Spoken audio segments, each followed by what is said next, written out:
Hello maman, je suis Rebecca et je te souhaite bienvenue sur Balance ton accouchement. Maman d'un petit garçon et complètement bouleversée par la maternité, je te propose de retrouver ici chaque semaine un ou plusieurs nouveaux récits d'accouchement avec des mots authentiques, sans filtre et sans tabou. L'occasion de partager, d'apprendre et peut-être même de guérir autour de ce grand moment qu'est l'accouchement. Alors si tu es prête, c'est parti! Bonjour, merci à toi de me rejoindre pour ce nouvel épisode du podcast. Pour commencer, est-ce que tu pourrais te présenter en me donnant ton prénom, en me disant combien d'enfants tu as, et puis quel âge il a ou ils ont, et puis en ajoutant tout ce que tu voudrais, s'il te plaît. Bonjour, merci de me recevoir. Du coup, moi, je m'appelle Julie et j'ai une fille qui va bientôt avoir 17 mois, dans 2 jours. Voilà, et je vis avec mon compagnon et ma fille, du coup. C'est encore frais, mais ça commence à passer vite, hein. Ouais, ouais, c'est ça, exactement. Ah, le mien, un bateau 18 mois, donc ça passe beaucoup trop vite. Pour commencer, déjà, on va rentrer directement dans le bain. Est-ce que tu avais pensé accouchement dès le début de ta grossesse ou pas du tout? Alors, oui et non. Et je crois que ça va être une réponse à pas mal de tes questions de mon côté. Dans le sens, oui, j'y pensais parce que pour moi, c'est l'issue de la grossesse, c'était forcément un élément important. Et en même temps, je me sentais pas concernée ou ça me paraissait très loin, dans le sens où j'ai eu 2 grossesses avant d'avoir ma fille. Et pour la première grossesse, vraiment, je pensais à l'accouchement, mais je sais pas pourquoi. Je me disais, mais ça me concerne pas. Enfin, c'était assez étrange comme sentiment. Et finalement, la grossesse, c'est pas arrivé à terme. J'ai fait une fausse couche à 11 ou 12 semaines, je sais plus exactement. Enfin, juste avant l'écho du premier trimestre. Donc finalement, effectivement, il n'y a pas vraiment eu d'accouchement. Donc quand j'ai été enceinte de ma fille, finalement, j'étais plutôt stressée par le fait que la grossesse avance et ne se termine pas avant terme. Et donc l'accouchement, ça paraissait très loin. À la fois, je savais d'avoir écouté quand même pas mal de récits de grossesse, d'accouchement, etc., que même si on sait ce qu'on veut, c'est pas forcément comme ça que ça se produit. Et aussi le fait d'avoir perdu 2 grossesses, bah, finalement, je me disais, ça sert à rien de trop me projeter dans l'accouchement parce que mes projections seront probablement assez éloignées de la réalité. Et moi, je sais Oui. que bah, je suis quelqu'un qui aime bien planifier, tout prévoir, etc. Et donc, ça m'aurait été plutôt néfaste de trop justement me projeter dans ce que je voulais, etc. Et de devoir accepter que ça se passe pas comme je le souhaitais. C'est toujours des situations où j'ai du mal, donc ne pas trop y penser, ou en tout cas pas me projeter dans quelque chose de spécifique, même si je savais très bien ce que j'aurais voulu. C'était une manière enfin, de pouvoir accepter au mieux les circonstances qui se présenteraient, quoi. Ouais, ok. Effectivement, ça fait un début de grossesse un peu Un peu mouvementé. stressant, ouais. Ouais, du coup, tu vivais un peu ta grossesse au jour le jour et on voit ce qui se Ouais, passera demain. exactement, exactement. Chaque jour qui passait, où tu sais, j'avais une application comme beaucoup, je pense, hein, où tu suis l'évolution de la grossesse. Et donc généralement, c'est par semaine où tu avais des nouvelles informations. Donc chaque semaine où j'avais des nouvelles informations, je me disais ah tiens, une semaine de plus, tu vois, c'était genre une case de cocher. Ça Ouais. c'était. Et il n'y a pas un moment, peut-être pour la première écho, où elle était là, ça t'a pas rassuré, ou c'était vraiment non, jusqu'au bout, tu t'es pas projeté du tout? Non, ça a été vraiment compliqué de me projeter jusqu'au bout, d'autant plus que moi, à la première écho, il a fallu, tu sais, c'est là où ils font les tests pour la trisomie 21 et d'autres trucs génétiques. Et donc, j'ai dû faire, je crois que c'est le DPMI que ça s'appelle, je sais plus exactement comment ça Oui, s'appelle, mais en fait, les examens complémentaires pour être sûr que tout va bien, enfin, ou en tout cas parce que j'avais plusieurs facteurs de risque. Donc, bah, tu vois, tu es contente parce que le cœur est là, etc. Mais en même temps, il y a des examens complémentaires à faire. Ça prend plusieurs semaines pour avoir la réponse. Donc, en fait, il y avait toujours l'attente de la réponse à de nouveaux examens pour être sûr que tout aille bien. Et au final, on n'était ouais. jamais sûr parce qu'il y avait toujours quelque chose. Donc, non, ça s'est pas vraiment amélioré au cours de la grossesse. Enfin, ça a juste été constant, tu vois, Oui, d'avoir oui, du il faut mal à me être un peu projeter. dans Ouais, le... et puis, Ouais, ça c'est me ça. paraissait pas concret, en fait. Mais bon, c'était peut-être une manière de, tu vois, de prendre un peu du recul pour moi, quoi. De Ouais, ouais, carrément. protéger. Oui, ok. Et alors, dans tout ça, est-ce que tu avais quand même pris le temps de faire des cours de préparation à l'accouchement pour te Oui, préparer ça quand par même? contre, oui, parce que bah, tu vois, pour le coup, j'aime bien être organisée et tout savoir, même si tu peux Mhm. jamais tout savoir, mais en tout cas accumuler le maximum d'informations pour pouvoir faire face aux situations. Donc, tu vas écouter des podcasts, ça en faisait partie, mais les cours de préparation aussi. Donc, oui, oui, on a fait des cours avec mon conjoint parce que pour moi, c'était vraiment important, enfin pour lui aussi, hein, mais qu'on soit un peu tous les deux au même niveau d'information autant que possible. Autant on ne pouvait pas partager l'expérience physique de la grossesse, autant tout ce qui pouvait être partagé, on voulait que ce soit le cas. Et donc, du coup, c'était des cours avec une sage-femme en libéral parce que ça permettait que ce soit à côté de chez nous, parce que je voulais qu'elle me suive après l'accouchement. Et puis, ça permettait voilà, de plus de flexibilité pour y aller tous les deux et plus de proximité parce que du coup, on était juste avec un autre couple. Et moi, je suis clairement plus à l'aise Ouais, dans des cercles le plus restreint possible pour qu'il y ait un vrai échange du temps qui nous soit consacré, etc. Donc, ça c'était bien. ouais, Euh, tu peux peut-être poser des c'est questions ça. pour te rassurer peut-être un C'est peu ça, et aussi. puis bah, comme finalement les cours, on les fait quand même plutôt vers la fin de la grossesse, ça permet de poser des questions qui soient plus en lien avec les circonstances ou les situations dans lesquelles on se trouve nous-mêmes, plutôt que d'avoir quelque chose de théorique qui s'applique plus ou moins à ton cas de figure, quoi. Ok. Et donc toi, à ce moment-là, au niveau enfin, au moment des cours, tu avais commencé à te faire un petit projet ou vraiment c'était j'y vais les yeux fermés, on Non, non, verra moi bien. je voulais vraiment pas faire de projet de naissance. Je connaissais bien l'idée, etc. Mais toujours pareil, parce qu'en fait, je savais très bien que je pourrais dire que j'aurais souhaité un accouchement voix basse, aller le plus loin possible sans péridurale, pas d'épisiotomie, etc., etc. Bah, que potentiellement il y aurait tout ce que je voulais pas. Enfin, tu vois, je Ouais. savais bien que je comprends que ça puisse être utile pour certaines personnes et que ça donne un peu des guides. Mais moi, je sentais bien que de toute manière, ça se passerait pas comme je voulais. Dans le domaine médical, c'est souvent comme ça aussi, hein. Ça a souvent été mon expérience que je suis souvent dans un cas de figure qui fait que ça se passe pas comme c'était prévu. Et donc, du coup, pour moi, c'était plus facile de pas poser un plan sur le papier pour mieux accueillir les circonstances qui se présenteraient. Ouais, oui, ça te rassurait presque de ne pas en faire plutôt que d'en Ouais, faire bah, un je au savais que ce final. serait mieux pour moi, en fait, pour accepter la manière dont ça se déroulerait. Et au final, c'était pas plus mal.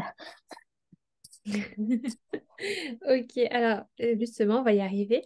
Est-ce que tu te souviens du coup du jour où tout s'est précipité? Comment ça s'est passé? Ouais, bah, c'est à la troisième écho, en fait, où on est rentré vraiment dans un engrenage qui a fait que de nouveau, on pouvait vraiment plus se projeter, puisque jusqu'à la deuxième écho, notre fille était parfaitement dans les courbes. Elle était dans le 50e percentile, donc vraiment Ok, donc pile. dans la moyenne. Et troisième écho, elle était descendue au premier percentile ou quelque chose comme ça. Donc, il y avait une suspicion de retard de croissance. Donc, dès la troisième écho. Pour les autres échos, la première et la deuxième, on avait pris notre journée parce que justement, on voulait prendre le temps pour les échos, parce qu'il y avait ce stress, etc., de se dire si jamais on a une mauvaise nouvelle. La troisième écho, finalement, on avait pris un peu la confiance parce qu'on n'avait pas pris notre journée. Bon, bah, on aurait dû, parce que du coup, on nous envoyait aux urgences pour faire un monito. Pour Ok, faire un premier monito. Donc tout allait bien, mais en fait on est rentré dans un processus dans lequel il fallait faire des monitos et des échos hyper régulièrement, c'était 2 fois par semaine, pour vérifier en fait, un, que le bébé allait bien, et de deux, que la croissance se poursuivait. Et puis on m'a fait quelques ok. examens à moi aussi pour voir s'il n'y avait pas une cause, parce qu'il peut y avoir des causes qui peuvent nécessiter de déclencher tout de suite, enfin en tout cas de prendre des décisions, et notamment la prééclampsie peut faire partie des causes des retards de croissance. Mais moi, tous les Ouais. examens sont revenus positifs, donc il n'y avait pas de cause identifiée. Donc en fait, à chaque fois, on nous disait, bah, peut-être que c'est juste un petit bébé, peut-être que c'est normal, mais peut-être qu'il y a quelque chose, on ne sait pas. Et moi, le jeu, on ne sait pas, Ok. c'est pas un truc que j'aime beaucoup, mais bah, il fallait bien faire avec. Ouais. Et ouais, tu te sentais comment toi à ce moment-là du coup? Toi qui avais stressé tout au long et qui retrouve une bonne dose de stress en fin de grossesse. Ouais, c'est ça. Et c'est marrant parce qu'en début de grossesse, j'aurais aimé avoir des échos beaucoup plus rapprochés. Parce que je trouve que c'est Oui. vraiment difficile quand on a perdu plusieurs grossesses comme ça de se dire, ben, chaque jour, en fait, c'est à l'intérieur de moi, mais en fait, j'ai besoin de quelqu'un d'extérieur pour me dire s'il y a toujours de la vie ou pas, en fait, j'en sais rien. Et donc, j'aurais aimé, tu vois, pouvoir avoir des échos, genre toutes les semaines, pour savoir que le bébé se développait bien, etc., qu'il y avait un cœur. Et en fin de grossesse, finalement, c'était 2 fois par semaine, donc je la voyais souvent, ma fille, et puis j'entendais le cœur, etc. Mais finalement, c'était, bah, comme à ce moment-là, c'était pour vérifier, être sûr que ça allait pas trop mal.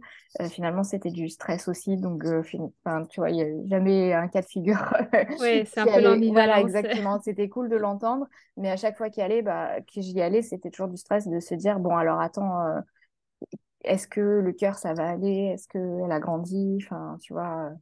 Et puis, bah, toujours, Ouais, c'était des internes à la maternité qui faisaient, donc ils sont toujours très silencieux, très concentrés quand ils font l'examen, ce qui est normal, mais c'est un peu, tu sais, tu attends la sentence, quoi. Donc, ouais, forcément des ouais, moments qu'est-ce qui hyper va se agréables. passer? Qu'est-ce qu'ils vont me dire? Exactement. Et donc, mon conjoint venait quand il pouvait, mais vu le rythme auquel c'était, il pouvait clairement pas venir à chaque fois.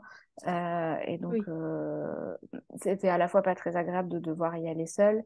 Et d'un autre côté, c'était presque devenu une routine. Et donc, au bout d'un moment, comme à chaque fois, il me disait, bon, bah, c'est peut-être un petit bébé ou c'est peut-être autre chose, on ne sait pas, mais là, ça va. À la fin, j'y allais aussi en me disant, bon, bah, de toute manière, ils vont encore me dire la même chose. Donc, c'était aussi devenu une routine. ok.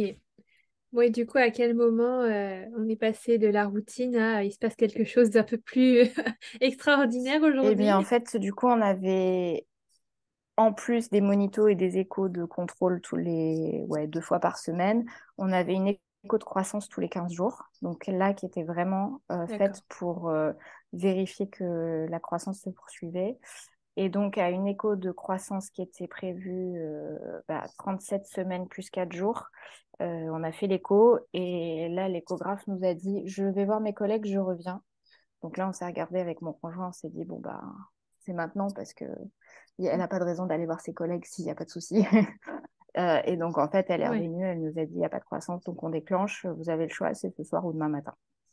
Donc, voilà. ok. Donc, du coup, on a pris option ce soir parce que au début, je pensais demain matin si je pouvais rentrer chez moi. La réponse était non. Donc, si de toute manière, on savait qu'il fallait Ah oui, déclencher, je voyais pas l'intérêt de faire une nuit blanche à stresser en plus. oui. Puis c'est pour rester à Exactement, l'hôpital, plus oui. de la fatigue de l'accouchement. Donc on a dit, bon, bah, c'est maintenant, quoi.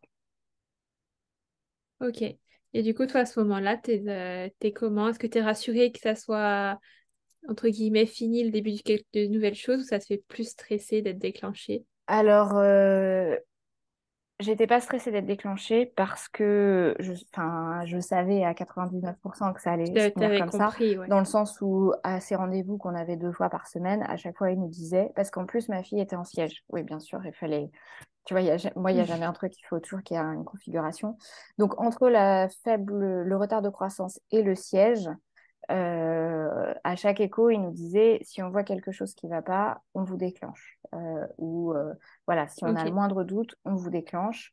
Et il m'avait dit, de toute manière, si on arrive à 39 semaines, on déclenchera à 39 semaines. On aimerait arriver à 39 semaines, mais voilà, il y avait quand même une deadline.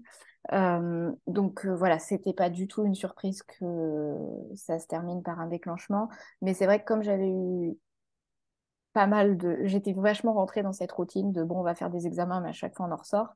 Je me rappelle très bien que j'échangeais avec ma meilleure amie avant d'aller à l'écho et qu'elle me disait ah bah alors ils peuvent te déclencher aujourd'hui, ça peut être aujourd'hui. Je lui disais oui, enfin oui en théorie, mais bon, enfin ça sera pas le cas parce que à chaque fois c'est ça et en tranquille. fait on rentre et ben bah, cette fois non. Mais du coup j'ai plus été surprise au sens où je m'attendais à ce que ça se déroule comme ça s'était déroulé les autres fois quoi. Mais du coup pas forcément de soulagement D'accord. non plus à ce moment-là. On est un peu pris dans un engrenage de décisions et d'événements où on n'a plus tellement de prise et ça c'est enfin finalement ça va assez vite donc en fait on rentre dans le un peu dans le pratique. Mais moi je me sens toujours mieux aussi Ouais, quand les choses se font enfin plutôt que dans quand ça bouge. l'anticipation et le... Donc au final, oui, c'était peut-être un soulagement, même si sur le moment, j'ai pas pensé. D'accord. Et alors, vu qu'elle était en siège, est-ce qu'il y avait possibilité d'accoucher voix basse ou c'était forcément une césarienne qui était envisagée? Oui, ça a été une discussion aussi, parce que c'est vrai que moi, dans l'absolu, j'aurais voulu vivre l'expérience de la voix basse. Donc, du coup, là aussi, il y a eu des tergiversations dans le sens où il nous disait qu'il faisait des accouchements voix basse en siège, que là-dessus, il n'y avait pas forcément de soucis. Du coup, la sage-femme nous avait aussi fait des cours, des préparations liées au siège et nous en avait parlé.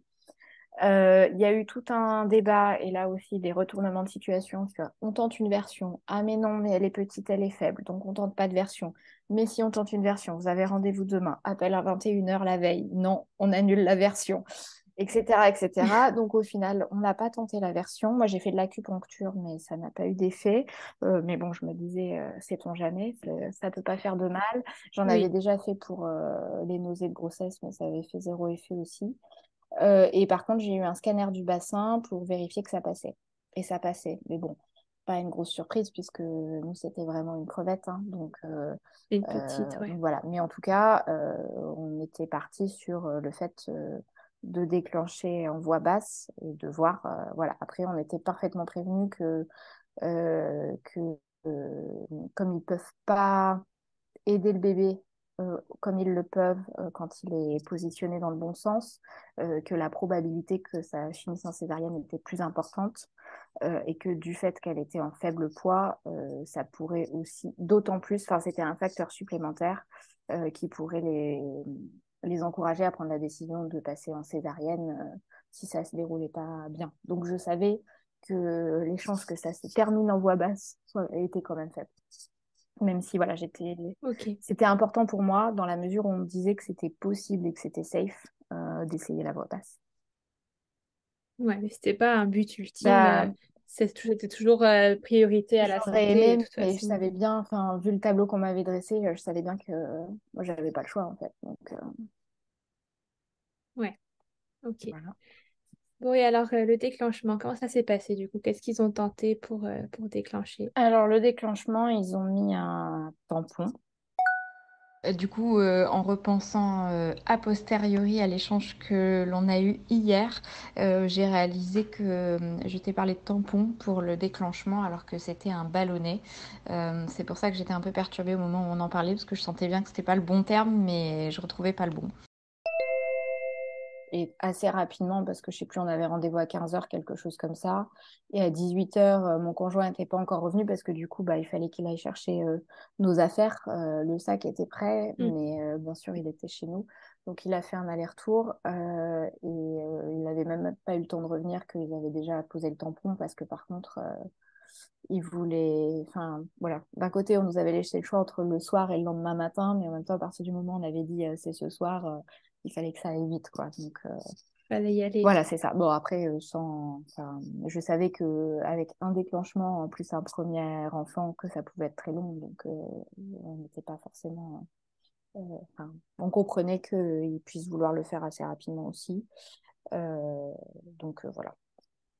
Et pas de. Ok, et du coup, la pose du tampon, ça a été, ça s'est bien Oui, oui, passé? bah rien de particulier. Enfin, ça ressemble un peu à un examen gynécologique au final. Donc, Ouais, c'est pas particulièrement agréable, mais c'est pas particulièrement nouveau non plus, donc puis c'était relativement rapide. La sage-femme était adorable, donc non, non, ça allait. Et puis ils posent un cathéter aussi, mais ce qu'ils font pour n'importe quel accouchement, donc non, ça c'était rapide. Et puis après, quand mon conjoint est arrivé, voilà, il a pu aller nous chercher à manger. On s'est fait un chinois en attendant de voir si les choses avançaient. Par contre, j'étais sous monito, donc on pouvait pas être en chambre parce qu'ils voulaient surveiller le cœur du bébé en permanence. Enfin, c'était pas des monitos de temps en temps, c'était en continu. Et au début, ils n'avaient pas, parce qu'il y a des monitos ambulatoires pour pouvoir quand même se déplacer, aller aux toilettes, hmm, etc. Et au début, il n'y en avait pas de disponible, donc ça, c'était un peu chiant parce que bah, je devais sonner à chaque fois que je voulais me dégourdir les jambes. Et puis après, il y en a un qui a été disponible, ils m'ont posé, donc là, c'était plus agréable parce que je pouvais me mettre où je voulais, je pouvais bouger un peu, enfin voilà, ça, ouais. c'était mieux. Ok, et du coup, alors, le tampon a fait son œuvre ou pas? Oui et non, c'est-à-dire que, enfin, oui, dans le sens où les contractions, mais comme ce qu'on dit souvent pour les déclenchements, hein, elles ont été assez rapidement très douloureuses. C'est monté assez vite. Et puis, pour le coup, les contractions, pardon, sont arrivées quasiment tout de suite, enfin, en l'espace d'une demi-heure. Ok. Donc ça a été assez rapide. Par contre, et j'ai pas forcément la notion des horaires précises, mais je sais que quand la sage-femme est venue voir un petit peu, donc ça, j'étais déclenchée à 18h. Quand la sage-femme est venue voir un peu où ça en était, je pense que c'était minuit, 1h ou 2h, enfin quelque part dans ces eaux-là. Le col s'était effacé parce que par contre, moi, j'avais aucun signe que l'accouchement approchait, quoi, hein. Le col était long, Ouais, fermé. Enfin, il y avait à la base vraiment, on en était loin. ouais, Elle c'était n'était pas pas l'heure. prête à sortir. Et donc, du coup, le col s'était effacé quand elle a regardé. Et c'est la dernière fois qu'on a regardé. Donc, du coup, je pense que ça faisait son œuvre, mais on sait qu'un déclenchement, ça prend du Doucement. temps. Et bon, finalement, le temps, on n'en avait pas. Donc, c'est pas aller beaucoup plus loin, je pense. Ok. Et alors, comment ça s'est passé Et en ensuite? fait, ce qui s'est passé, c'est que, mais ça aussi, on nous avait dit, hein, que ce serait une possibilité avec le faible poids, même si elle n'avait pas été en siège, elle supportait mal les contractions. C'est-à-dire qu'il y avait des Ok. décélérations du cœur à chaque contraction. Donc, un scénario dont on entend souvent parler, hein, avec quand on part en césarienne. Et il y a un moment où la sage-femme nous a dit, bon, bah, je vais voir ma chef. Elle est revenue avec Mm. la dite chef qui nous a dit, on part en césarienne. Alors, c'était pas un code rouge, c'était un code orange, donc ça veut dire qu'il faut faire vite, mais c'est pas l'urgence absolue. Voilà, j'ai quand même le droit d'aller faire pipi avant, par exemple. Mais voilà, enfin, à partir du moment où la césarienne était décidée, ça a été assez rapide quand même après. Ok. Donc toi, là, on te dit césarienne, donc tu te dis juste, ok, Ah, je me dis, je m'en doutais. j'en étais sûre que ça finirait comme ça. C'est pas ce que je voulais, c'est sûr, mais en même temps, je savais, enfin, vu le cas de figure, en fait, j'aurais eu l'impression d'avoir eu une chance énorme si ça avait pu se faire par voie basse. Ouais. Mais je savais très bien que la probabilité d'une césarienne était extrêmement élevée, donc c'était pas une surprise. Et voilà, c'était juste, bon, ben, effectivement, c'est comme ça, quoi. Ok. Donc du coup, là, ils te préparent et tu pars vite, quand même Par assez contre, ça va vite, hein. rapidement Je me suis quand au même fait bloc. engueuler parce que j'avais été un petit peu longue pour faire mon détour aux toilettes. Donc, il y a du temps, mais pas tant que ça non plus. Et donc, bah, on me déshabille, enfin, et pour mettre je sais pas le mot en français, mais le gown, faire le truc, les vêtements d'hôpitaux, Ouais. parce que pour l'instant, j'avais encore toujours mes vêtements à moi. Et puis, on part au bloc. Là, c'est le moment désagréable que j'avais anticipé parce qu'il me faisait peur, moi, c'était la piqûre de la péridurale. Donc pour le coup, moi, c'était pas une Ouais. péridurale, c'était une trachéanesthésie, mais c'est le même principe, hein, puisque ouais, C'est on endort pareil, juste oui. le bas du corps, c'est juste que je crois que ça fait effet beaucoup plus rapidement. Enfin, voilà, c'est comme une Mm. grosse anesthésie locale, mais du coup, c'est la même chose, on pique dans le dos au niveau de la colonne. Et moi, j'aime pas du tout quand je peux pas voir ce qui se passe, en fait. Enfin, dans ces moments-là, j'arrive pas à gérer ma peur plus que la douleur, parce que c'est pas vraiment de la douleur. Et donc ça, c'est vraiment un moment que j'appréhendais, même s'il est très court. Et du coup, clairement, c'était en plus mon conjoint ne pouvait pas être là à ce moment-là. Donc je me suis accrochée à la Ok. sage-femme comme à une bouée de survie.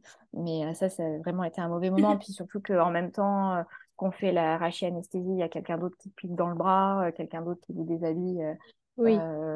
du bas. Enfin voilà, c'est pour mettre une sonde. Enfin c'est relativement désagréable parce qu'on a plus l'impression d'être un bout de viande que même si on sait très bien pourquoi, hein, mais bon, c'est pas un moment agréable. Heureusement, c'est rapide, quoi. Ok. Et donc du coup, ton conjoint a pu te rejoindre après directement ou il a dû rester dehors pour la césarienne? Alors, il a pu me rejoindre au début. Enfin, ils l'ont fait rentrer dès qu'ils avaient posé le champ, en gros, et qu'ils avaient endormi, enfin, que j'étais de nouveau allongée, qu'ils avaient un peu posé tous les câbles, les sondes, etc., qu'ils avaient besoin de mettre. Par contre, il n'est pas resté longtemps parce que l'utérus se contractait sur ma fille. Et donc, du coup, ils n'arrivaient pas à la faire sortir. Donc, ils ont Ok. essayé plusieurs choses. Enfin, moi, je voyais que ça n'allait pas parce qu'on sentait que la médecin, que ça se passait pas comme elle voulait, la chirurgienne. Et puis, ils ont commencé à m'injecter plein de produits. Enfin, je me rappelle plus de ce qu'ils se disaient entre eux, mais en gros, elle demandait à l'anesthésiste de détendre et l'anesthésiste demandait des produits différents. Donc, j'ai eu plusieurs injections. Ça faisait toujours rien. Et donc, moi, la dernière chose dont je me souviens, c'est qu'on me met un masque sur le visage qui sent un peu la menthe. Euh, et puis après, bah, j'ai ouvert les yeux, je sais plus combien d'heures après. Et on m'a dit, tout s'est bien passé. Ok. Donc en fait, on m'a endormie.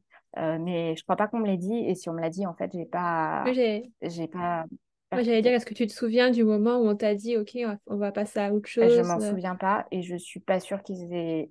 En fait, peut-être qu'ils l'ont dit. Et dans ce cas-là, moi, j'y étais tellement pas que je n'ai pas eu le temps de percuter. Ouais, Euh, mais je suis pas 100% certaine qu'il l'ait dit non plus. Mais là, pour le coup, on était vraiment passé dans de l'urgence absolue. Et donc peut-être ok, qu'ils ont pas eu le temps de le dire quoi. Et là donc ils ont viré mon conjoint à ce moment-là, puisque ils m'ont intubée, du coup j'ai été intubée aussi et qu'on passait en anesthésie générale. ok, d'accord. Donc toi, tu te réveilles un petit moment après, tu étais toute seule du coup? Je me réveille ouais, en salle de réveil et par contre, alors ça tu vois, il y a des trucs même un an après, en fait je ne sais pas, mais j'ai pas posé des questions sur le moment. Je sais même pas comment ça se déroule en fait un réveil ou s'ils attendent que tu te réveilles ou si tu injectes un truc pour tu vois, Ouais, favoriser le réveil, je crois que c'est ça hein, à ce moment-là. Mais du coup, il y avait la sage-femme, il y avait la chirurgienne, la sage-femme et mon conjoint quand je me suis réveillée. Donc, c'est qu'ils savaient que c'était le moment à ok. voir. Soit ils avaient vu que je commençais à me réveiller, Oui, ils avaient oui. rappelé tout le monde, mais voilà. Non, je me rappelle, c'était pareil pour moi. Ouais, J'ai eu une anesthésie générale et tout le monde était au-dessus de ma tête quand je me suis réveillée. Donc je pense qu'il y a un truc qui se c'est passe. ça. Mais c'était assez lunaire quand même. Tu sais, tu ouvres les yeux et puis moi, j'étais vraiment shootée, donc je planais. Je pense que si j'avais fumé de la bœuf, ça aurait été pareil, tu vois, mais vraiment, je planais. J'étais presque hilar. Et donc, du coup, ouais, il y a trois personnes au-dessus de moi qui me disent ça va, elle respirait pas à la naissance, on a dû la réanimer, mais maintenant ça va.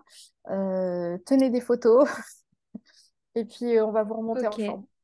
Mais c'est vrai que ça fait beaucoup d'un coup. Et du coup, en fait, la sage-femme avait eu le bon réflexe de dire à mon conjoint de prendre mon téléphone portable avec lui quand ils l'ont emmené voir ma fille pour qu'il puisse prendre des photos parce qu'en fait, ma fille devait être transférée. oui, Et donc, du coup, il y avait une possibilité que je me réveille sans mon conjoint ni ma fille, et donc que j'ai au moins mon téléphone avec quelques photos au réveil.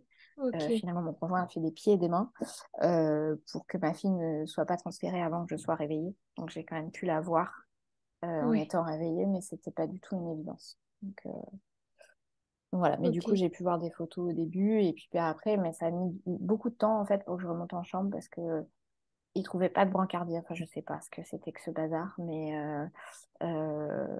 j'entendais en fait que le service de la salle de réveil appelait régulièrement pour demander oui. où ça en était pour me remonter dans ma chambre, mais ça n'avançait toujours pas. Puis finalement, Ok. Parce que toi, tu t'es réveillée et directement, t'as assailli avec toutes tes c'est informations. ça. Ça va, mais ça allait pas. Il faut Et qu'elle puis soit j'ai eu 5 minutes transférée, on sait pas. d'information D'accord. et ensuite plus personne parce que la sage-femme devait retourner à son boulot, la Ok. chirurgienne aussi, et mon conjoint voulait être auprès de notre fille, enfin voilà, Ce qui est c'était normal. l'intérêt, voilà. Euh, Est-ce que tu as peut-être dit de faire aussi mais d'ailleurs? oui, non, mais c'est ça. Enfin, puis de toute manière, moi je planais, donc j'étais pas tout à fait, tu vois, j'étais que trois quarts consciente. Ouais. Et puis on nous avait dit, bah vous remontez en chambre, donc voilà, mais en fait ça a pris plusieurs heures, donc ça On a été un arrive. peu long. Oui. Ouais.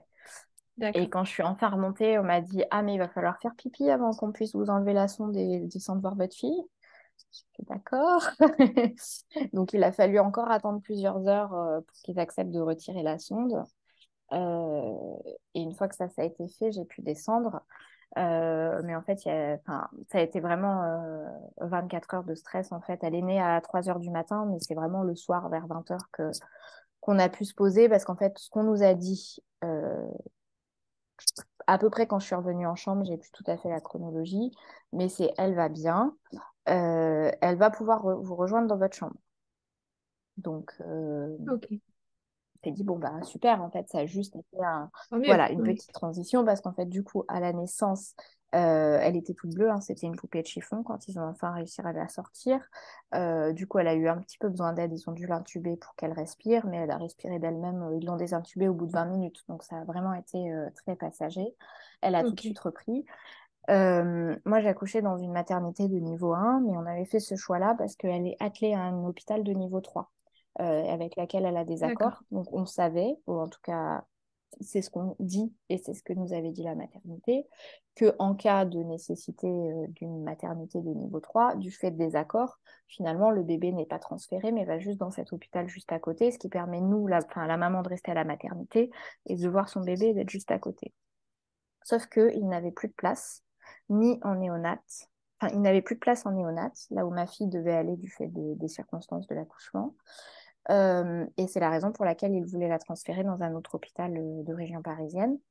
Euh, c'est là Ok. où mon conjoint a réussi, en discutant avec le pédiatre, mais visiblement le pédiatre était favorable aussi, de dire bah, qu'il fallait que je la voie avant qu'elle soit transférée. Donc ils l'ont mise en réanimation, même si elle n'avait pas besoin de ce niveau-là de suivi. Mais c'est là, il y Oui, avait il y de la avait juste place. besoin d'un lit, quoi. Donc ils l'ont mise là le Oui. temps du transfert. Mais c'était effectivement temporaire. Et en fait, nous, on s'est vraiment retrouvés entre, enfin, comment dire, pris dans les défauts de communication des deux institutions, disons. Et je pense les ressentis qu'il peut y avoir d'un côté et de l'autre, et qui peuvent exister dans n'importe quel milieu professionnel, mais en fait, qui ne devraient pas impacter les patients, à mon sens. Et en fait, on s'est vraiment enfin, retrouvé au milieu de tout ça parce que la maternité nous disait, elle va très bien. L'hôpital, pardon, de niveau 3 nous disait, elle va très bien, elle respire, il n'y a pas de souci, etc. Elle peut aller en chambre. La maternité nous disait, on n'est pas équipé pour recevoir un bébé comme ça. Et nous, on était entre les deux à pas savoir, en fait, qui a tort, qui a Oui. raison, quel est le souci. Euh, et donc, en fait, mais ce qu'on a compris avec les circonstances ou avec ce qui se produisait, mais qu'on nous a jamais expliqué tel quel, et moi, ça fait partie vraiment des choses que je leur reproche, c'est qu'en fait, notre fille est née à 1,950 kg. Et ça Ok. nécessite un séjour en néonat parce qu'en gros, ils considèrent qu'un bébé peut être en chambre quand il n'y a pas de souci ou quoi que ce soit, à 2,2 kg. Mais en dessous de 2,2 kg, du fait du faible poids, il faut que le bébé soit accompagné et soit en néonat. Et donc, la maternité dans laquelle on était n'a pas de service de néonat, donc c'est logique qu'il nous ait dit on n'est pas équipé enfin, pour avoir un bébé Oui. comme ça. Aussi Mais petit, ouais. l'hôpital se foutait un petit peu de nous quand on nous disait c'est bon, elle peut aller en chambre. Je pense que pour Oui, eux, en fait, légalement, elle c'est n'avait ça. Je pas le pense que droit. pour eux, elle allait beaucoup mieux que la plupart des bébés qu'ils avaient dans leur service, puisque c'est un hôpital de niveau 3. Toujours est-il qu'elle n'avait pas la force et le poids requis pour être en chambre, parce que enfin, la néonate, ça nécessite un accompagnement bah, qu'une maternité qui n'a pas de service néonate ne peut pas fournir.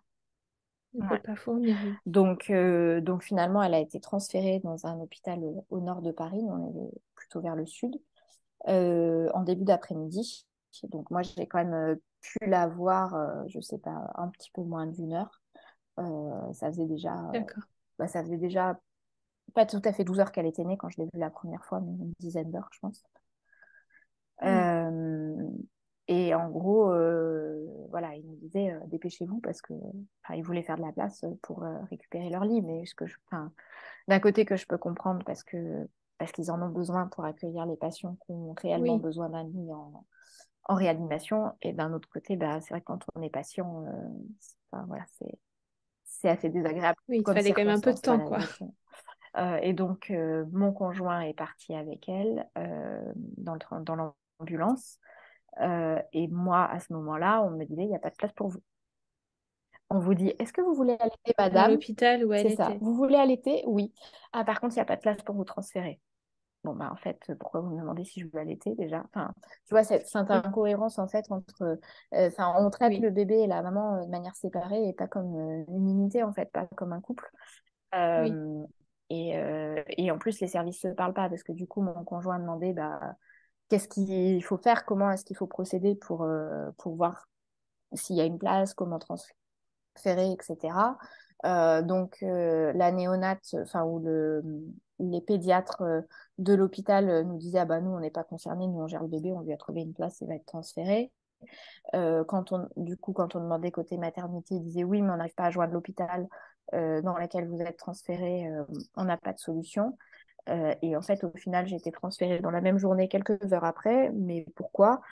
Parce que mon conjoint qui travaille dans la recherche clinique euh, connaissait très bien la secrétaire de la maternité de l'hôpital où ma fille avait été transférée. Parce qu'en fait, c'est un des sites avec Ok. lesquels il travaille. Parce qu'il travaille sur des questions qui liées à la maternité. Et donc, il visite régulièrement un certain nombre de services de maternité en Île-de-France. Et donc, il se trouve que ce service-là, il le connaissait et il y allait dans le cadre de son travail régulièrement. Et c'est en fait grâce à ses liens personnels que on a réussi à avoir une place. Cette place existait, mais qu'elle me soit allée à Oui. moi, c'est parce que mon conjoint a pu faire les démarches et a pu appuyer. Si on avait attendu que la maternité où j'ai accouché me trouve une place, je pense que j'aurais jamais allaité, hein, par exemple. Et je suis pas Oui. sûre Et puis, qu'on tu n'aurais aurait pas été rejoint ta réunis tous fille les avant. trois le même jour, quoi. Oui, c'est ça. Donc, ouais. Oui, donc il y a quand même eu des petits couacs qui font que c'est compliqué quand même. Ouais, ouais, bah c'est ça. Il y a un gros manque de communication, je pense qu'il est structurel aussi, hein, du fait du manque de personnel, du fait Oui, de tous les maux que connaît l'hôpital en France et qu'on connaît très bien. Mais toujours est-il que quand on est patient, en fait, juste on subit et sur le moment, ça paraît complètement inacceptable. oui, bah c'est sûr. Ah, et en soi, ça l'est. C'est pas, enfin, ça a personne, ça vaut à personne, mais bon, toujours est-il que tout le monde souffre dans l'histoire. Toujours est-il que c'est toi qui en fais les frais. Ouais, c'est ça, exactement. Bon, d'accord. Du coup, tu as pu quand même la rejoindre du coup en fin de journée, c'est ça? C'est ça, du coup. Moi, j'ai été transférée vers 17-18 heures, le temps d'arriver dans ma chambre. Puis à chaque fois, bah, forcément, on arrive dans un nouvel hôpital, donc c'est eux qui reprennent le suivi. Mm. Donc ils ont voulu me réexaminer, que je revoie la sage-femme, machin, bidule, les trucs. Je crois qu'on a pu monter et mon conjoint était avec elle Ouais. depuis le transfert. Du coup, il est venu me voir et puis après, on a pu remonter ensemble. Je pense qu'il était 19h30, 20h, quelque chose Ok. comme Et ça. là, tu as pu vraiment voir ta fille, du coup. Ouais, Ok. c'est Et ça. elle allait comment, du C'est coup, elle, à ce ça. moment-là? Et en fait, c'est que à ce moment-là qu'on a compris pourquoi elle avait été transférée, pourquoi elle était en néonate, etc. Parce que jusque-là, on nous Oui. avait rien expliqué, en fait. Et donc, elle allait bien. En fait, c'était toujours la même chose que depuis la naissance, c'est-à-dire que tout allait bien. Elle n'avait aucun problème pour respirer, pour quoi que ce soit. La seule chose qui nécessitait une surveillance, c'était du fait c'était un tout petit poids, 1,950 kg. Du coup, ça fait un bébé assez faible. Et donc, il faut la surveiller pour la prise de poids et atteindre un peu ce seuil des 2,2 kg qui, je pense, est fixé parce que c'est à partir de là où on considère que le bébé a plus besoin d'être autant surveillé qu'en dessous de ce poids-là. Ouais. Ok. Et du coup, Mais sinon, oui, elle allait bien. Des câbles partout, mais sinon, ça allait. et toi, comment tu allais du coup après une césarienne quand même qui n'est pas une opération très facile, un transfert, des chocs émotionnels à n'en plus finir? Bah, je pense que moi, j'étais. En fait, j'ai mis 48 heures à redescendre, mais je pense que j'ai passé 48, enfin, Jules est passé 48 heures sans dormir, alors que, tu vois, l'accouchement était relativement Oui, rapide, hein, parce que j'étais déclenchée à 18 heures, ma fille naissait à 3 heures du matin le lendemain. Mais je pense que de toute manière, tu as ce truc oui, d'adrénaline au forcément. moment de chaque naissance, surtout quand c'est une voix basse, etc. Et je pense du fait des événements en plus où on était vraiment en état d'alerte jusqu'à être réunis tous les trois, d'alerte et d'énervement assez profond, hein, jusqu'à être réunis tous les trois dans le même hôpital, en fait, moi j'ai mis énormément de temps à redescendre. Mais j'étais un peu, tu vois, contrairement au réveil de la césarienne où j'étais complètement à l'ouest, mais parce que je planais avec l'effet des anesthésies encore, là c'était l'extrême inverse, tu vois, j'avais pas pris de drogue non plus, mais j'étais vraiment, Ouais, à cran. euh, ouais, ouais, ouais, c'est ça. Et dans l'incapacité de redescendre, quoi. Donc du coup, je pense que j'étais déconnectée de mes émotions aussi. Enfin, tu vois, j'étais juste portée par ce qu'il fallait faire, par le flot Ouais, d'informations qu'on nous donnait, etc. Mais j'étais pas encore, je prenais pas encore de recul, je réfléchissais pas encore vraiment à la situation, je pense. oui, je vois. Du coup, ça allait parce que tu vois, l'adrénaline faisait son effet. Dans tout ça, Puis bon, au final, elle était née et je me sentais vraiment, pour le coup, c'est dès le début hyper libérée de ne plus avoir la seule responsabilité de son ouais, bien-être. Tu vois, le fait que elle soit plus dans mon ventre, mais que et mon conjoint et moi ayons l'égale responsabilité ou la même capacité, tu vois, d'influer Oui. sur son bien-être, ça, c'était un soulagement énorme. Donc, clairement, moi, je disais, t'es mieux dehors que dedans, quoi. Un peu moins de charge mentale, un petit peu. Ouais, ouais. Un peu moins de stress, Ouais. ouais. Et tu as pu la prendre un peu en peau à peau quand même. Tu as pu commencer l'allaitement du coup directement. Alors ça aussi, ça a été compliqué. Donc on a tenté l'allaitement quand je suis arrivée. On avait déjà tenté un coup quand même avant qu'elle soit transférée et que moi aussi. Mais en fait, elle était trop faible pour prendre et ça aussi, c'est ce qui fait que souvent les bébés qui naissent en faible poids doivent être hospitalisés au début, c'est-à-dire qu'ils sont très faibles et du coup s'alimenter par eux-mêmes Oui. peut être compliqué. Donc du coup, ils lui ont mis une sonde pour la nourrir parce qu'ils savaient que je souhaitais allaiter. Et moi, j'ai tiré mon lait pas dès le début, en Ok. fait, pour qu'elle puisse avoir mon lait. Au début, elle avait des compléments, le temps que la lactation se mette en place. Euh, et donc, du coup, bah, on m'a tenté l'allaitement, mais on a vu qu'elle prenait pas, qu'elle était trop faible. Ils ont directement mis la sonde. Mais après, je l'ai gardée en peau à peau pendant 1 heure, à peu près. De toute manière, quand ils sont très faibles, ils essayent de pas trop les Mm. manipuler. Donc, à chaque fois, ils nous disaient si c'est du pot à pot, oui, mais c'est pas 5 minutes le papa, 5 minutes la maman, c'est minimum une Ouais. heure pour pas créer trop de fatigue. Et après, ils ont proposé à mon conjoint d'enchaîner, mais en fait, lui, je pense que c'est à ce moment-là que l'adrénaline est redescendue. En fait, il l'a fait, mais genre 3-4 heures plus tard, mais il a eu besoin de dormir entre-temps parce qu'il s'est dit, Et la enfin, faire sinon je vais la tomber, faire oui. tomber tellement. Ouais, c'est ça, tellement il n'était pas en état, quoi. Donc on est remonté la voir, enfin, du coup, on est redescendu, on a mangé, et puis on est remonté la voir quelques heures après. Parce que la manière dont c'est organisé en néonat, c'est des tours. Donc toutes les 3 heures, en fait, enfin, la journée est organisée par cycle de 3 heures. Et toutes les 3 heures, il l'a réveillée pour la changer, Ouais. la faire manger. Et donc voilà, c'était aussi le moment où les parents peuvent prendre le relais pour faire le change, être là pour quand ils donnent à manger, tenter l'allaitement si on veut allaiter, etc. Ok. Et tu te sentais comment, toi, de la voir en tant que personne, ça y est, elle était vraiment là. Moi, ça a mis du temps à être concret finalement, mais de la même manière que la Mm. grossesse, hein, tu vois, où je pensais pendant la grossesse que le fait de sentir un peu les mouvements, ça rendrait les choses concrètes, ça n'avait pas beaucoup aidé. Après, moi, je la sentais très peu, mais je pense comme elle était toute petite, au final, c'est sûrement pour ça. Euh, et là, c'est pareil, c'était au début assez théorique. Enfin, ouais, ça met du temps, je trouve, à se dire, ah oui, elle était dedans, maintenant elle est dehors. Et je pense que le fait que ça ait été une césarienne, enfin, une anesthésie Ouais. générale n'aide pas. Parce que du coup, bah, moi, enfin, on m'a montré des photos, on m'a dit, c'est votre fille. Ok, très bien, mais en fait, j'étais pas là, quoi. Donc c'est vrai que je pense que même si, voilà, maintenant, c'est très clair, mais sur le moment, C'est compliqué.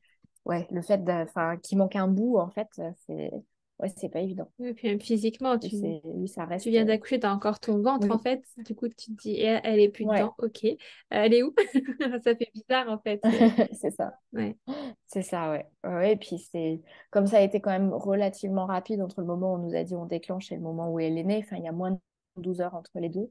Je pense qu'il y a le temps aussi que Mm. l'information rentre, imprime, qu'on puisse process l'information, quoi. Ouais. Donc oui, c'était pas une évidence tout de suite, non. Ça a mis un peu de temps, je pense. Bah, ouais, le temps de rentrer dans cette nouvelle routine au début de la néonate et des tours et de tout le protocole que ça impliquait, quoi. Ouais. Et elle est restée combien de temps, Néonette, du coup? Elle est restée 15 Ok. jours. En fait, pareil, enfin, il y avait ces deux critères, en fait, attendre qu'elle fasse 2,2 kg et qu'elle soit autonome sur D'accord. l'alimentation. Et donc, en fait, c'est ce qui fait aussi que on a dû, dès le début, donc elle était 100% au lait maternel, mais en fait, on a dû introduire le biberon, enfin, au bout d'une semaine. Parce qu'en fait, moi, au bout d'une semaine, je suis sortie. Et sauf que bah, on habite à l'autre bout de Paris, donc pas à côté. En plus, après une césarienne, on galope Mm. pas quand même si on se remet relativement vite. Donc du coup, bah, je pouvais pas être là à chaque repas. Et en plus, l'allaitement était difficile à mettre en place parce que en néonat, les auxiliaires et les sages-femmes sont pas forcément formés à Oui. l'allaitement. et elles n'ont pas le temps d'accompagner l'allaitement pour un bébé pour qui c'est pas une évidence. Donc il y en avait une en gros le personnel qui tournait, qui était formé et qui du coup nous a beaucoup aidé et grâce à elle on a au début pu mettre en place l'allaitement, mais en fait quand elle n'était pas là, ben, personne ne pouvait nous accompagner, donc dans ces cas-là on pouvait pas, enfin bref. Donc très compliqué, on a dû mettre en place, enfin introduire le biberon quand moi je suis sortie, parce qu'en gros ils nous ont dit bah comme un des critères pour qu'elle sorte, c'est qu'elle soit autonome sur l'alimentation. Si quand vous n'êtes pas là, la seule option c'est la sonde, bah, on ne considère pas que c'est être autonome sur l'alimentation. Oui. Donc en gros, bah, vous n'avez pas le choix. En gros, il faut le biberon. Donc on a introduit le biberon, mais du moment où on a introduit le biberon, elle a plus du tout réussi à prendre le sein, mais sans surprise hein, Forcément. pour un bébé pour qui c'était déjà difficile et en plus à 1 semaine. Et donc, en fait, à ce moment-là, on a pris le parti de se dire, bah, le but, c'est de sortir le plus vite possible. Donc, quand on sera à la maison, on contactera une conseillère en lactation pour essayer de tout remettre en place. Mais clairement, là, le Il faut contexte, qu'elle sorte. nous, à plus d'1 heure de la néonate, le personnel qui n'est euh, pas en capacité parce que pas dans leur champ de connaissances, mais aussi parce que pas le temps hein, de nous accompagner, ben, en fait, il n'y a pas Oui. le choix. Ce qu'il faut, c'est qu'elle sorte et qu'on voit après, mais là, dans les circonstances actuelles, on n'y arrivera pas, quoi. Donc, du coup, finalement, on a encouragé le biberon. Moi, par contre, je tirais mon lait et je leur apportais chaque Oui. jour pour être sûre, parce que pour moi, c'était important. Et puis, au moins, être sûre que moi, j'ai la lactation Oui, ça aide adéquate. quand même. Et voilà, exactement. Et on a fait appel à une conseillère en lactation. Et franchement, en 3 jours, elle reprenait le sein Ok. sans souci. Donc, ça a été Et ça s'est vraiment. bien Ouais. passé. Ouais, ouais, ouais. Du coup, je suis toujours restée en. Enfin, c'était 100% les maternelles, mais soit au biberon, soit au sein. Du coup, on a toujours gardé les deux Ok. finalement, parce que ça permettait à mon conjoint aussi de faire les repas. Et puis, ça permettait d'alterner dans le sens où, comme elle était toujours en faible poids, même si elle avait repris des forces, il a fallu qu'on la réveille toutes les 3 heures pour manger jusqu'à ses 3 kilos. Donc, ça a pris 1 mois et demi, deux D'accord. mois, quelque chose comme ça. Et donc, du coup, en fait, ça nous permettait, notamment la nuit, de faire un réveil sur deux, Oui. euh, mon conjoint et moi. Moi, quand je me levais, j'en profitais aussi pour tirer du lait. Mais voilà, et puis aussi, c'est bête, hein, mais comme dès le début, il y a eu quand même beaucoup de stress ou d'enjeux autour de l'alimentation et de la prise de poids, parce que bah, on regardait beaucoup la quantité de lait qu'elle prenait et la prise de poids à côté. Comme c'était un gros enjeu, bah, finalement, moi, j'ai jamais réussi à donner le sein à 100% parce que j'ai jamais réussi à lâcher prise sur le fait de savoir quelle quantité de lait elle Oui. avait pris pour être sûre que du coup ça allait et que du coup elle prenait du poids et que on n'allait pas retourner en néonat parce que c'est ça, hein, ils mettent aussi une grosse pression sur le fait qu'elle continue à bien prendre du poids et que au moindre souci, si à la moindre pesée un peu inquiétante, c'était retour en néonat, Oui. quoi. Oui, donc tu as quand même ce besoin de te rassurer et de savoir. Exactement. Ouais. C'est ça, exactement. Mais au final, voilà, c'était un mal pour un bien, hein, dans le sens où on n'aurait peut-être pas fait comme ça dans d'autres circonstances, mais finalement, bah voilà, ça permettait qu'on soit presque parfaitement interchangeable avec mon conjoint, c'est-à-dire qu'il lui pouvait aussi bien s'en occuper que moi, aussi bien lui donner à manger que moi. Et ça, c'est vrai que c'était, Oui. bah, dès le début aussi, pour instaurer une forme de partage et d'équilibre, bah, c'était une bonne chose aussi. Oui, c'est pas... Donc finalement, enfin, là-dessus, pas de regret, tu vois. Oui, puis tu as quand même pu donner ton lait et c'est quand même Et puis j'ai quand même pu allaiter, donner mon lait, c'était le ça le principal. principal, Ouais, ouais. Lui donner plein de force. ouais, c'est ça, d'autant plus voilà, quand ils sont un peu faibles, un peu petits, c'est là où le lait maternel a tout particulièrement Aider. enfin, des Ouais. bienfaits. Donc c'est pour ça que c'est important aussi. Ouais. Et au niveau de toi, ton post-accouchement après césarienne et après beaucoup d'émotions, comment ça s'est passé?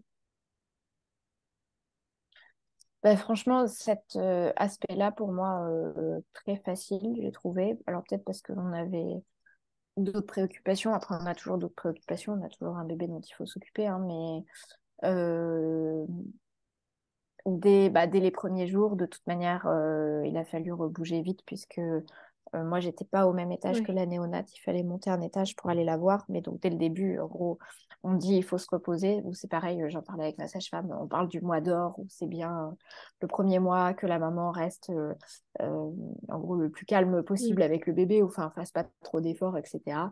Oui, bah, sauf que quand on a un bébé en néonate, en fait, ça marche pas, Oui, je ce comprends. principe-là. Euh, Puisque pareil, bah, on devait traverser tout Paris matin et soir pour aller la voir en néonate avant qu'elle sorte. Mais au final, ça m'a permis, je pense, de récupérer très vite de la Oui, césarienne.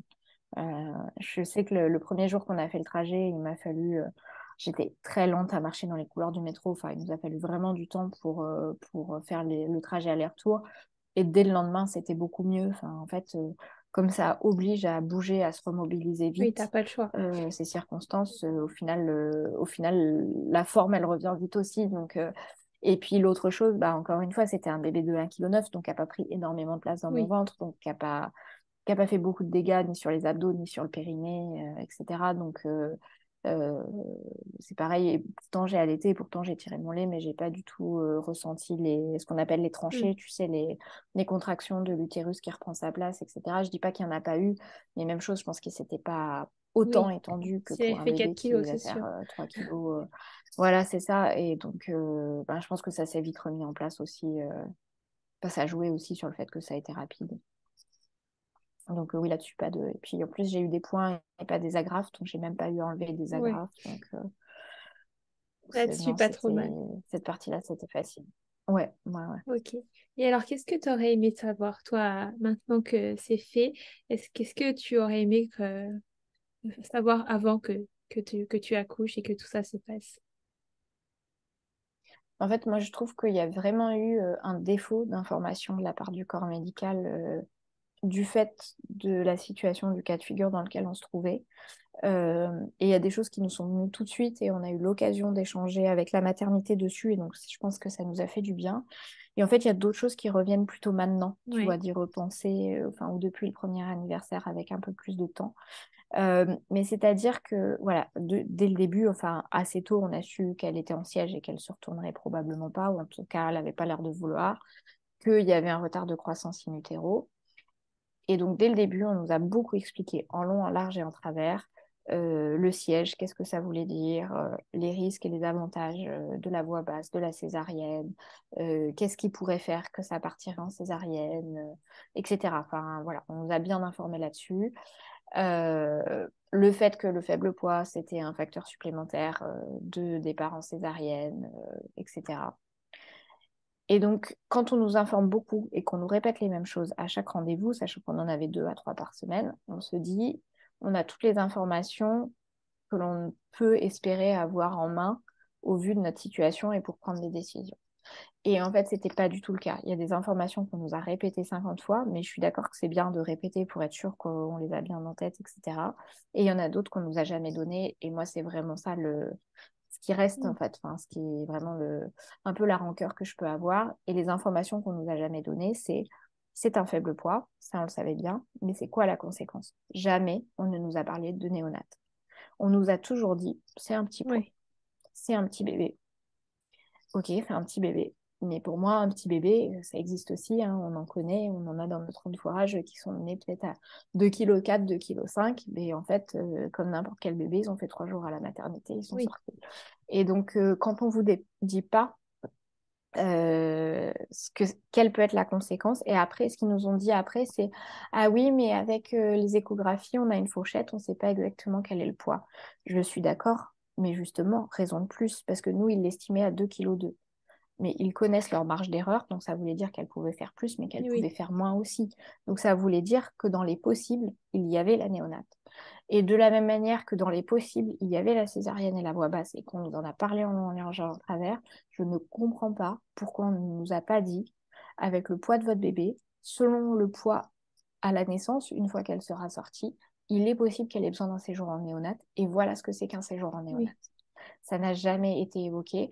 Et même une fois qu'elle est née, en fait, on ne nous l'a pas dit, on nous a juste dit elle doit être transférée. C'est une fois arrivée en néonate qu'on nous a expliqué pourquoi elle était en néonate. Parce qu'au début, on ne savait pas si c'est parce qu'elle ne respirait pas au niveau de la naissance, parce que la naissance avait été difficile, etc.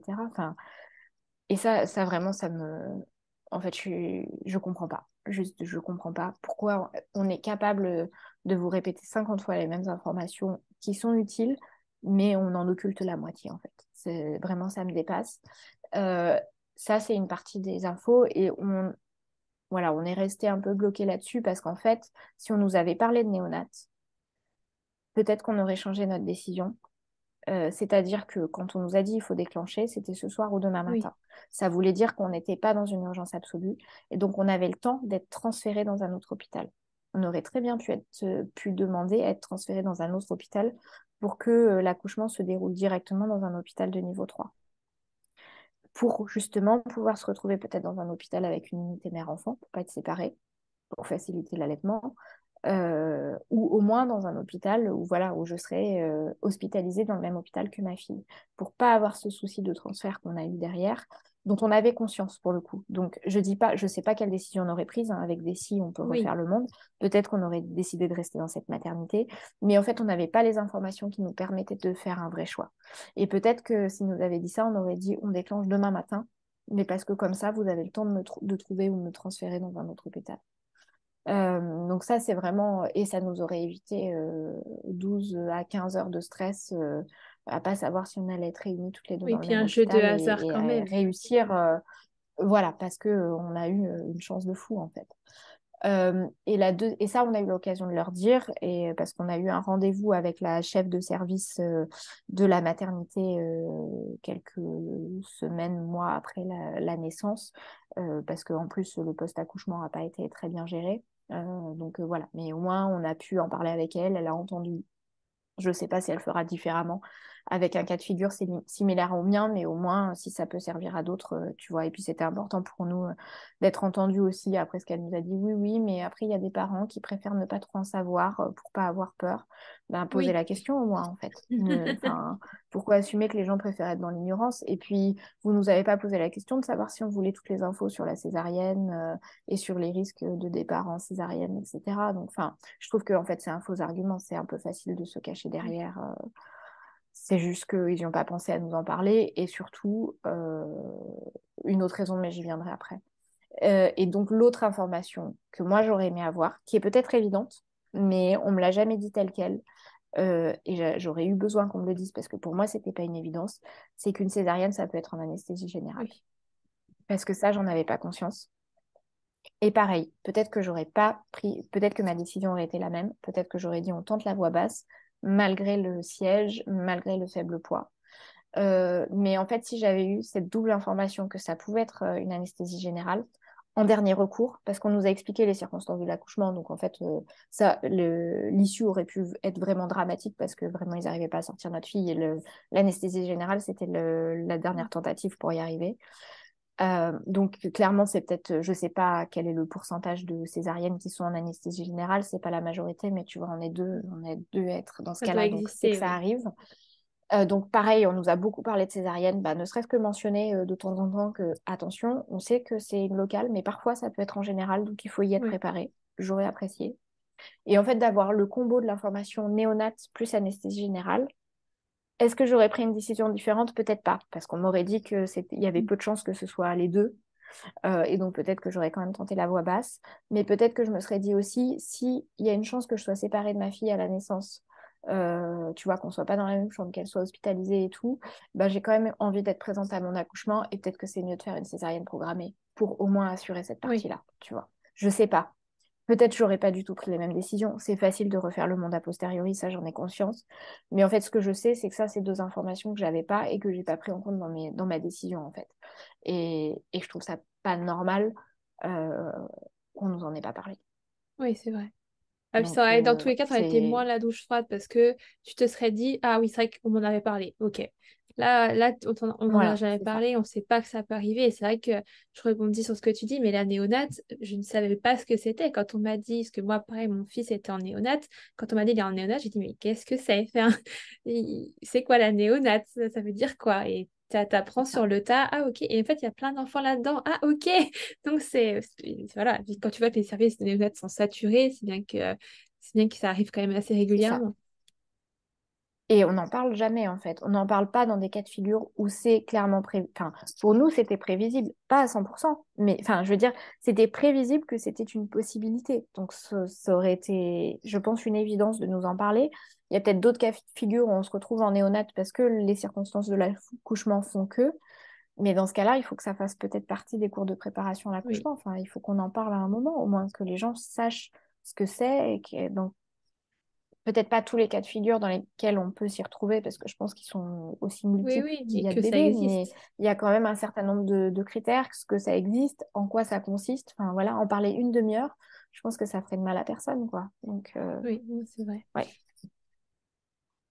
voilà. Donc c'est vrai que c'est un peu, bah, c'est sur ces deux choses-là où je reste un peu accrochée finalement, où j'en veux un petit peu, et puis d'avoir échangé avec notamment une sage-femme qui a exercé par le passé dans cette maternité et qui depuis s'est reconvertie et a souhaité en partir euh, pour un certain nombre de raisons, dont celle que je vais évoquer. Ce qu'on pense, c'est qu'ils nous en ont pas parlé pour justement qu'on reste et qu'on accouche dans cette maternité, dans le sens où pour un certain nombre de subventions publiques, enfin en gros pour leur budget, mais comme pour les hôpitaux, ils ont des quotas à atteindre. Et donc, bah, plus ils ont de naissances, plus ils ont de subventions, etc., etc. Alors je sais, c'est pas une naissance qui va changer la face du monde, mais je pense que ce soit conscient ou inconscient, je ne sais pas, mais je pense qu'il y a une politique de bah, garder en fait des accouchements qu'ils ne devraient pas garder Ok. parce qu'ils sont vivants. Oui, Et voilà, c'est des choses qui nous ont été dites par des gens qui y ont travaillé. C'est leur opinion, hein. Elle peut être juste ou pas, mais bah, finalement, ce qu'on a constaté, nous, c'est que les informations qui remettaient pas en cause le fait d'accoucher chez eux, elles nous ont été données. Et celles qui auraient pu nous faire réfléchir à demander à être transférées dans une maternité avec un niveau plus élevé du fait des besoins possibles de notre bébé, elles ne nous ont pas été fournies. Et c'est là où j'ai de la rancœur parce que c'est pas une bonne oui, raison de pas informer les gens. non, c'est sûr. Et d'autant plus, voilà, quand on a posé la question et qu'on a dit pourquoi est-ce que vous nous en avez pas parlé, la seule réponse qui nous est donnée, c'est ah oui, mais il y a certaines personnes qui ne préfèrent pas trop en savoir pour pas avoir peur. En fait, c'est pas une réponse, donc ça veut dire que la bonne réponse, ils veulent pas nous la donner non plus. Donc voilà, c'est là où voilà, c'est là-dessus que se cristallisent un petit peu mes Ouais, regrets, quoi. Mais bon, voilà, c'est comme ça, c'est comme oui, ça. oui, je comprends. C'est sûr que c'est pas un moment facile quand tu commences à mettre un peu les pieds dedans et te demander pourquoi et pas simplement te dire ok c'est pas grave, on passe à autre chose. Parce que parfois tu peux pas en fait tout simplement on peut Oui, pas toujours passer à autre chose. C'est même pas question de vouloir, c'est que bah, c'est quand même compliqué. Chaque traumatisme est géré comme on peut et c'est vrai que là c'est quand même un sacré enchaînement donc forcément quand tu commences à te pencher sur les raisons et que tu trouves des réponses qui sont vraiment pas satisfaisantes c'est compliqué. c'est ça, exactement, voilà. Et en même temps, je trouve que c'est important de comprendre. Donc, de la même manière que ça aurait été important d'avoir toutes les informations en Oui, amont ou un maximum pour pouvoir comprendre aussi. Mais bon, c'est déjà bien de comprendre aussi a posteriori. Euh, mais ouais, ouais, ouais, voilà. Bon, c'est comme ça, hein, mais c'est aussi, voilà, de là l'envie d'échanger avec toi aussi pour que bah, peut-être que un peu plus transmettre ce message que peut-être pour certaines personnes, c'est une évidence, mais pour celles pour qui c'en est pas une, que, bah, la césarienne, ça peut aussi être une anesthésie générale. Donc, si on parle de césarienne, ne pas oublier que bah, ça peut être ça mm. aussi et que bah, si on vous parle de retard de croissance in utero ou si on vous parle d'un petit bébé et d'un faible poids, ben, peut-être que c'est bien de, si vous avez l'information, de poser la question de est-ce qu'il y a un risque d'hospitalisation en néonat, est-ce que c'est une possibilité, qu'est-ce qui est prévu si jamais c'est le Oui, cas. oui. Voilà, Et se renseigner sur les seuils aussi quoi parce que tu vois, c'est des questions que j'aurais aimé poser en fait. Ouais, c'est ça. C'est des questions que j'aurais aimé poser. parce qu'effectivement, si c'est une question de seuil, bah, un mois d'1,9 kg, on peut pas. Oui, bon, bah, du coup, C'est ça, à combien vous l'estimez, 2,1 kg? C'est quoi la marge d'erreur sur les estimations des échos? Je crois que c'est 500 grammes, quelque chose comme ça. Enfin, c'est assez important. Bon, bah, tu fais ton calcul et après, tu prends ta décision en fonction, mais au moins, tu as un certain nombre de paramètres en main pour prendre ta décision. oui, c'est ça. Écoute, j'espère que ton témoignage sera entendu et qu'il pourra aider. Si déjà il aide une personne, on aura bien travaillé. Voilà, ça sera toujours ça. Exactement. Et ben, en tout cas, merci beaucoup à toi de ce partage et d'avoir levé le voile sur tout ça, d'en avoir parlé, parce que ben, voilà, on en aura au moins un support qui en parle et c'est bien. C'est déjà ça, oui, carrément. Ben, merci beaucoup à toi. Merci beaucoup d'avoir écouté cet épisode jusqu'au bout. S'il t'a plu, n'hésite pas à me laisser une petite note sur l'application d'écoute sur laquelle tu es actuellement et à me laisser un petit commentaire sur Apple Podcast. Quelques petits instants qui pourront beaucoup m'aider à grandir. Si tu souhaites échanger sur cet épisode ou si tu souhaites toi aussi participer à cette aventure, n'hésite pas à me contacter sur les réseaux sociaux.